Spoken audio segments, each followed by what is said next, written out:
গাছে আগাম মুকুল আসতে শুরু করেছে, তাই গাছের পরিচর্যায় ব্যস্ত সময় পার করছেন চাষিরা।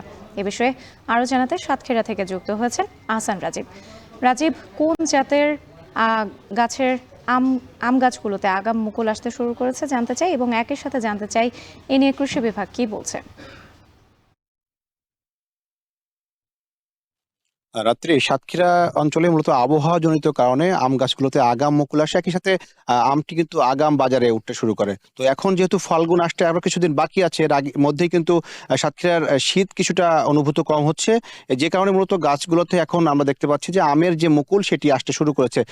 এখানকার প্রায় 5,000 আম বাগান রয়েছে সাতক্ষীরা জেলায়। কৃষি বিভাগের হিসেবে এখানে এবছর 4,118 হেক্টর জমিতে আম বাগান রয়েছে। সেই আম বাগানগুলোতে মূলত আম চাষ করে থাকেন বাণিজ্যিকভাবে। এখানকার কৃষকরা চাষিরা রয়েছেন, তারা কিন্তু আম উৎপাদন করে থাকেন। তো এবার প্রায় 50 থেকে 60,000 মেট্রিক টন আম উৎপাদনের লক্ষ্যমাত্রা রয়েছে। কৃষি বিভাগ বলছে যে যেহেতু এখন আবহাওয়াজনিত কারণে সাতক্ষীরা অঞ্চলে আমের গাছগুলোতে আগাম মুকুল আসতে শুরু করেছে, সেই কারণেই তারা মূলত কৃষকদের পরামর্শ দিচ্ছেন যাতে গাছের মুকুল রক্ষায় তারা এখনই স্প্রে করতে শুরু করেন, একই সাথে গাছের গোড়ায় যাতে পানি দেওয়া হয়।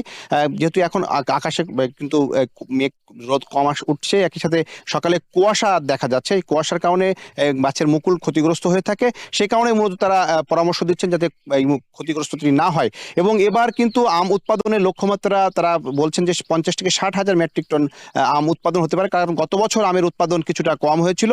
এবছর সেই উৎপাদনটি বেশি হতে পারে, কারণ এক বছর যখন আম কম হয়, পরবর্তী বছর কিন্তু গাছের আমটি বেশি হয়। এটি আমের জাত অনুযায়ী হয়। সাতক্ষীরাতে মূলত হিমসাগর, ল্যাংড়া এবং আম্রপালি তিনটি জাতের আম ব্যাপক হারে চাষ হয়ে থাকে, একই সাথে অন্যান্য জাতের আমও কিন্তু চাষাবাদ হয়। সব মিলিয়ে এই ছিল আমার কাছে সাতক্ষীরা থেকে আমের মুকুল নিয়ে সবশেষ তথ্য। রাত্রি সাতক্ষীরা থেকে যুক্ত ছিলেন আহসান রাজীব। শেষ